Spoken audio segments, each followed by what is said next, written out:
अनय साहित्य क्लासेस के YouTube channel में आप सभी का बहुत बहुत स्वागत है। हम संधि की अगली कड़ी में आप लोगों को आज व्यंजन संधि पढ़ाने वाले हैं।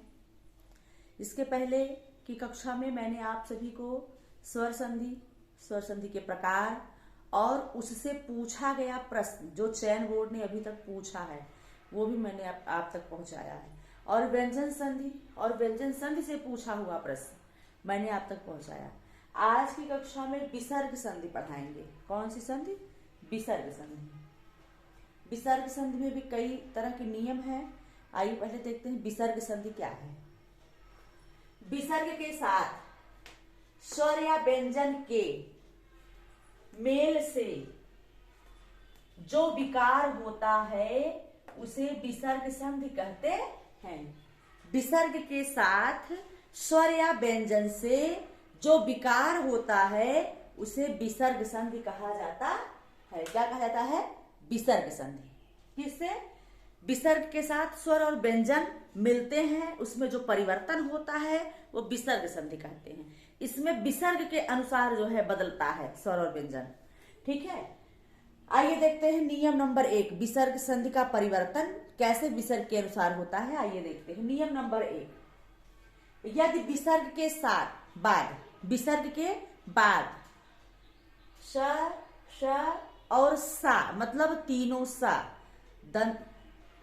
मूर्धन्य सा, दंत सा, तालव्य सा, मूर्धन्य सा और दंत सा आए तो विसर्ग ज्यों का त्यों रहता है। यदि विसर्ग के बाद श आए तो विसर्ग ज्यों का त्यों रहता है, अथवा आने वाले वर्णों में अपने को परिवर्तित कर लेता है। अर्थात जब तीनों सा विसर्ग के बाद तीनों सा आते हैं या तो उसमें कोई परिवर्तन नहीं होगा, ऐसी कंडीशन में भी सही होगा, और या तो तीनों सा अपने प्रारूप को उन वर्णों में मिला लेगा। आइए उदाहरण के रूप में देखते हैं। जैसे पहला है दुहधन शासन। यहाँ दुह में विसर्ग लगा हुआ है, उसके बाद क्या आया है? तालव्य सा। तो जब बताया गया विसर्ग के बाद तालव्य सा आए, दंत सा आए, मूर्धन्य सा आए, तो इसके प्रारूप में कोई परिवर्तन नहीं होगा, या ये सा जो है अर्ध होकर के अपने इस वर्ण के साथ जुड़ जाएगा। देखते हैं दुहधन शासन का, या तो दुहधन शासन होगा या तो दुशासन, मतलब यही सा इसमें लग जाएगा। ठीक है, अगला है चतुर्धन खष्टी। यहां भी ता के बाद षष्ठी आया है, मूर्धन्य सा आया है, तो ये भी बदलेगा नहीं, सेम टू सेम रहेगा। उसी प्रकार से चतुर्धन खष्टी होगा या चतुष्खष्टी होगा। चतुष्खष्टी मतलब उस सा का प्रारूप अल्प करके उसी में जोड़ दिया जाएगा। अगला है निधन संदेह। यहाँ पे भी विसर्ग के बाद सा आया है।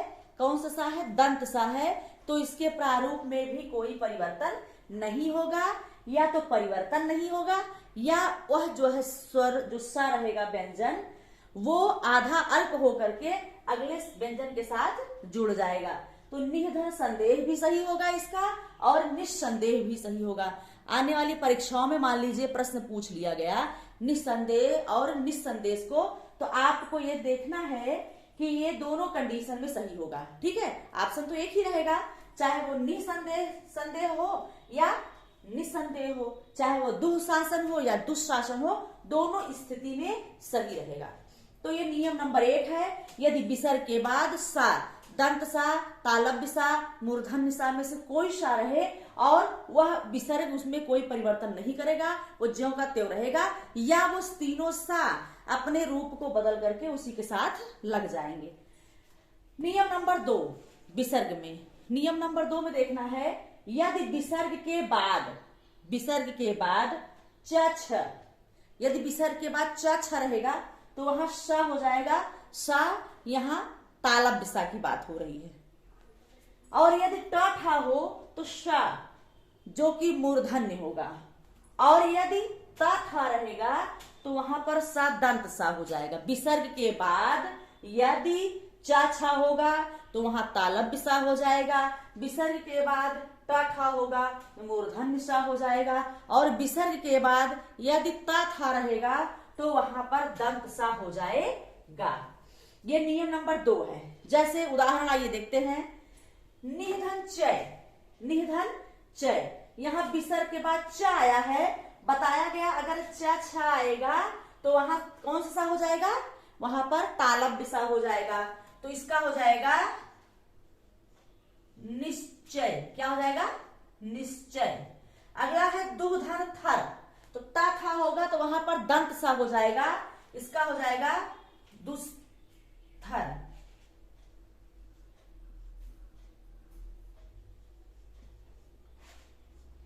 अगर टा ठा होगा तो मूर्धन्य सा हो जाएगा। तो धनु धन टंकार, यहाँ विसर्ग के बाद टा आता है तो इसका हो जाएगा धनुष टंकार। यहाँ कौन सा होगा, मूर्धन्य सा होगा, हो जाएगा धनुष टंकार। ठीक है, ये होगा परिवर्तन विसर्ग के बाद। अगला आया जैसे हरिधन चंद्र है, तो यहाँ विसर्ग के बाद च आया है तो च छा रहेगा तो वहां आपको ध्यान देना होगा, सा तो रहेगा लेकिन वह सा तालब में रहेगा। तो ये हो जाएगा हरिश्चंद्र। क्या हो जाएगा, हरिश्चंद्र। कभी कभी कंफ्यूजन हरिश्चंद्र को लेकर के लोगों को होता है, ये विसर्ग संधि है या व्यंजन संधि है। तो हरिश्चंद्र आप हमेशा जाने रहिएगा कि ये जो है विसर्ग संधि, प्रायः विसर्ग संधि में ही है। निधन छल, निधन छल, यहाँ निह माने विसर्ग में के बाद च छा आता है तो विसर्ग के बाद च छा में भी तालब बिसा हो जाएगा। तो निधन छल का हो जाएगा निश्चल। क्या हो जाएगा, निश्चल। चतुधन टय, मैंने बताया ता था के बाद टा ठा आएगा तो वहां पर श होगा मूर्धन्य, तो ये हो जाएगा चतुधन टय का हो जाएगा चतुष्टय। क्या हो जाएगा, चतुष्टय। ये रहा। अगला है उदाहरण में तथा, ततः धन ठकार, यहाँ विसर्ग के बाद ठा आया, टा ठा आया है, यहाँ भी मूर्धन्य श हो जाएगा। तो इसका होगा ततष्ठकार। क्या हो जाएगा, ततष्ठकार। अगला है निधन चेष्ट, चा छा आ गया तो श होगा, स कौन सा होगा, तालब बिसा होगा। निधन चेष्ट बराबर क्या हो जाएगा, निश्चेष्ट। ठीक, तो ये रहे आपके नियम नंबर 2 के अंतर्गत। यदि विसर्ग के बाद च छा आएगा तो वहां पर तालब बिसा हो जाएगा। विसर्ग के बाद ट ठा आएगा तो मूर्धन्य सा हो जाएगा। विसर्ग के बाद अगर ता ठा आएगा तो वहां पर दंत सा हो जाएगा। अगला है नियम नंबर 3 में, यदि विसर्ग के पहले आ हो और उसके बाद क ख और प हो, विसर्ग के पहले आ मतलब विसर्ग के पहले वाले जो वर्ण है उसमें आ की मात्रा हो, स्वर हो, और उसके बाद क ख या प फ आए तो वहां पर विसर्ग ज्यों का त्यों रहेगा, उसमें कोई परिवर्तन नहीं रहेगा। जैसे प्रातः धन काल, यहाँ ता में आ है, विसर्ग के बाद का है तो इसमें कोई परिवर्तन नहीं होगा, ये सेम टू सेम हो जाएगा प्रातः काल। अगला है पयः पान, यहाँ या में स्वर कौन सा है, आ, उसके बाद प है, विसर्ग के बाद प फ क ख है, विसर्ग में कोई अंतर नहीं होगा, कोई परिवर्तन नहीं होगा। तो ये हो जाएगा पयः पान। क्या हो जाएगा, पयः पान। जैसे रजह धन कर है तो यहाँ पर ज में आ है और विसर्ग के बाद का है तो विसर्ग में कोई अंतर, कोई परिवर्तन नहीं होगा, कोई संशोधन नहीं होगा, वो वर्ण सेम टू सेम लिख उठेगा। तो इसका हो जाएगा रजह कण। तो ये रहे आपके विसर्ग संधि के 3 नियम।